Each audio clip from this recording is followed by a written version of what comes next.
सटाणा तालुक्यातील खमताणे या गावात एका 10 वर्षाच्या मुलीला एका 75 वर्षाच्या वयोवृद्धाने तिच्यावर वाईट अत्याचार केले. त्याबाबत आम्ही लासलगाव पोलीस स्टेशनला मागणी करण्यासाठी आलो आहोत.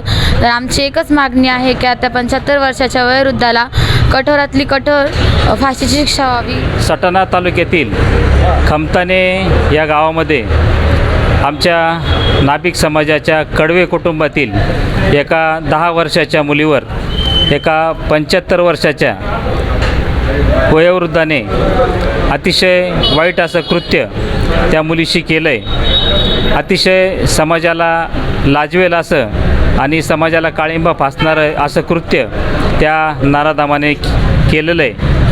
अशा घटना वारंवार आपल्या महाराष्ट्रामध्ये या ठिकाणी घडत आहे. तर मला वाटतं आपल्या मुली, आपल्या बहिणी या ठिकाणी सुरक्षित नाही आहे, यावरून असं लक्षात येतं. तर या कृत्यावर मला वाटतं सरकारने अतिशय कठोरातला कठोर स्वतंत्र असा कायदा या घटनेबाबत केला पाहिजे.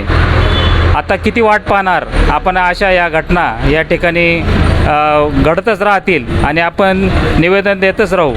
तर मला वाटतं या कुठंतरी थांबलं पाहिजे, हे कृत्य कुठंतरी थांबलं पाहिजे आणि अशा या वाईट प्रवृत्तीला काय धडा शिकवला पाहिजे.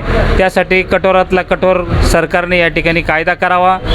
आम्ही सर्व नाभिक समाज, सर्व या ठिकाणी लासलगाव नाभिक समाज या ठिकाणी एकच मागणी करतो सरकारला की आपण याबाबत स्वतंत्र असा कायदा करावा, जेणेकरून यानंतर असं कृत्य करायला कोणी भाग पडणार नाही.